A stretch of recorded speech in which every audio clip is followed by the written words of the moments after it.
नमस्कार दोस्तों।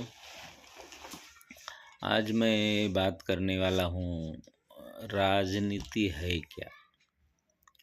ये राजनीति का खेल कुछ समझ में नहीं आता है दोस्तों।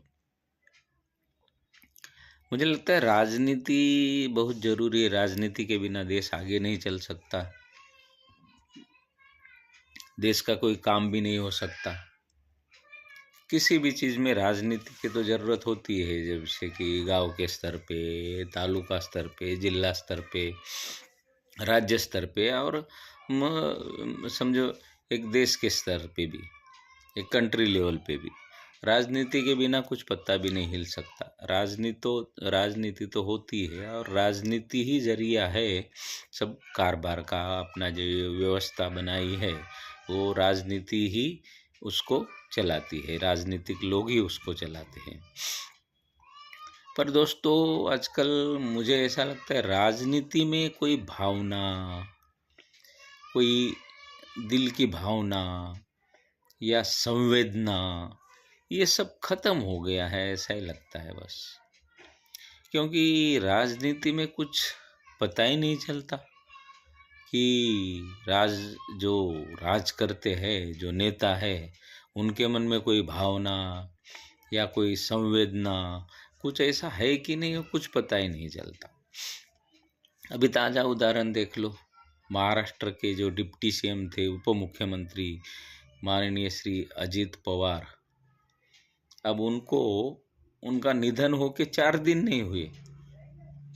उनका निधन होके 4 दिन नहीं हुए, अभी सरकार ने 4 दिन का शोक जाहिर किया है, बोलो। और महाराष्ट्र के तो पूरे लोग, महाराष्ट्र पूरा शोक में डूबा हुआ है। घर घर में लोग शोक मना रहे, क्योंकि बहुत अच्छे इंसान थे अजित पवार जी। तो इतना होने के बावजूद ऐसी क्या जल्दी थी जो उनकी पत्नी को इतने 4 दिन में ही शपथ ग्रहण करनी पड़ी, उप मुख्यमंत्री की शपथ लेनी पड़ी।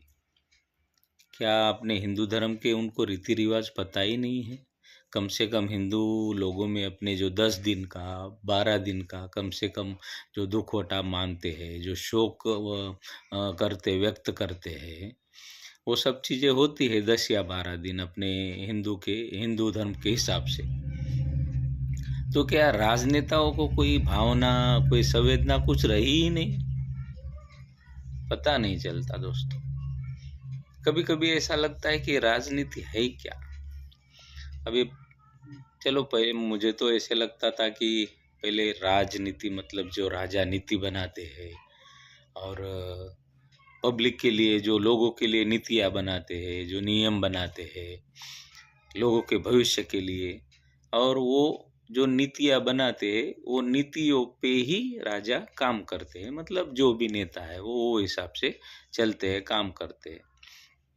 पर आजकल तो मुझे ऐसा लगता है राजनीति का कोई मतलब ही बदल गया है, बोला। एक स्वार्थ के लिए राजनीति हो गई है, कुछ पता ही नहीं चलता। क्योंकि इतने जल्दी जरूरत क्या थी?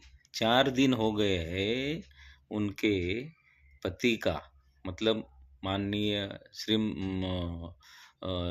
मुख्यमंत्री साहिबा अभी बनी है सुनेत्रा जी पवार जी, तो 4 दिन हो गए आज उनके पति को जाके, मतलब उनका अवसान होके, माननीय श्री अजित पवार जी का। तो 4 दिन होने के बाद तुरंत उनको शपथ विधि लेना पड़ा, वो मुख्यमंत्री का शपथ विधि, और शपथ लेनी पड़ी उप मुख्यमंत्री पद की। तो क्या उन्होंने अपने घर वालों को, बड़े बुजुर्गों से, उनके घर में तो माननीय श्री शरद पवार जी अभी है हयात में, क्या उनका सलाह उन्होंने नहीं लिया होगा कुछ?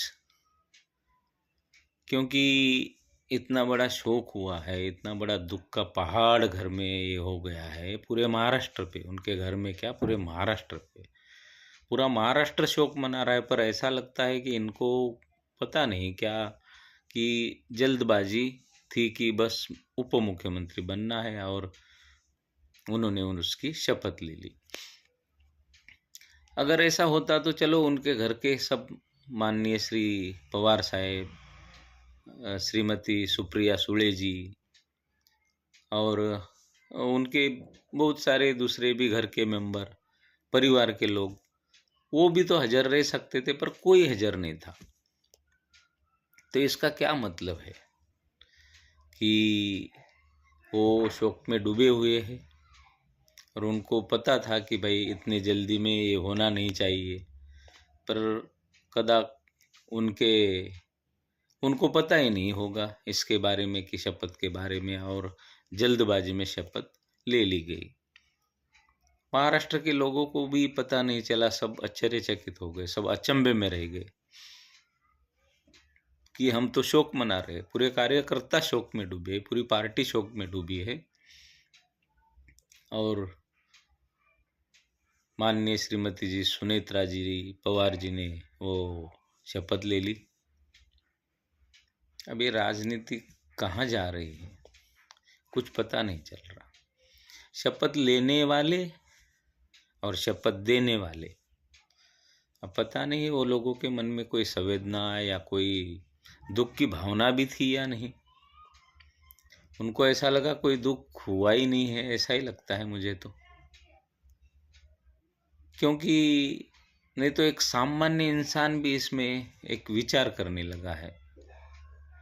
उनको धक्का लगा है, वो अभी धक्के से उभर नहीं पाए, और उनके लिए मुख्यमंत्री बनना, उप मुख्यमंत्री बनना, वो भी एक धक्का ही है लोगों के लिए, क्योंकि शोक में होते हुए ऐसी बात होना उनके लिए धक्का है। कम से कम 10 या कम से कम 15 दिन हो जाते, या कम से कम 12 दिन, हिंदू रीति रिवाज के हिसाब से 12 दिन भी हो जाते, और बाद में भी शपथ विधि हो सकता था, क्या फर्क पड़ता था।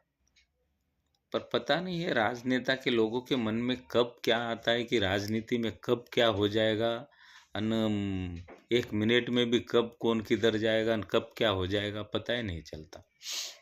वैसे भी आजकल तो दोस्तों पता ही नहीं चलता कि जो इंसान सुबह किसी पार्टी में होता है तो दोपहर में कोई अलग पार्टी ज्वाइन करता है, तो शाम होते होते वो तीसरी पार्टी ज्वाइन करता है, तो दूसरे दिन सुबह जब देखते हैं तो ऐसा कोई अलग ही पार्टी में वो नज़र आता है।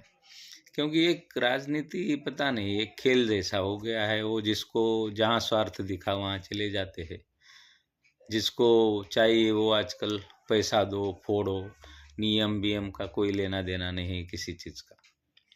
तो ये ऐसा है, मतलब राजनीति, मेरे कहने का मतलब ये है कि ये जो शपथ ली है श्रीमती सुनेत्रा जी पवार ने, तो वो मेरा हिसाब से अभी लेनी नहीं चाहिए थी। थोड़ा 12 दिन कम से कम तो भी एक हिंदू रीति रिवाज के हिसाब से उसका आदर करना चाहिए था।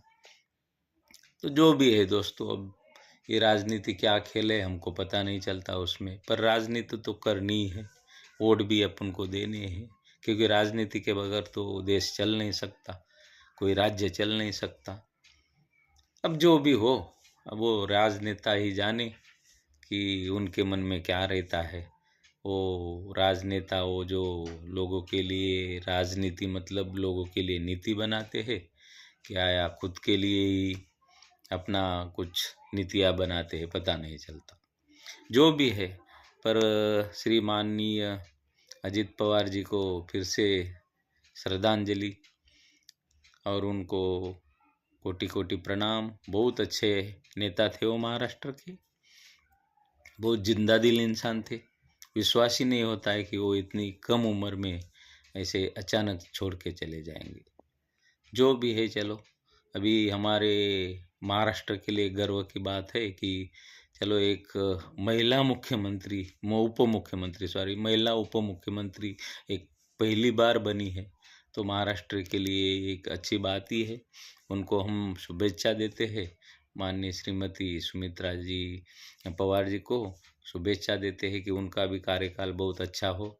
और पता नहीं, हम तो चाहते हैं कि कदा वित्त मंत्री पद उनको मिले और वो भी अजित दादा के रास्ते पे चले और महाराष्ट्र का विकास करे। धन्यवाद दोस्तों, जय हिंद।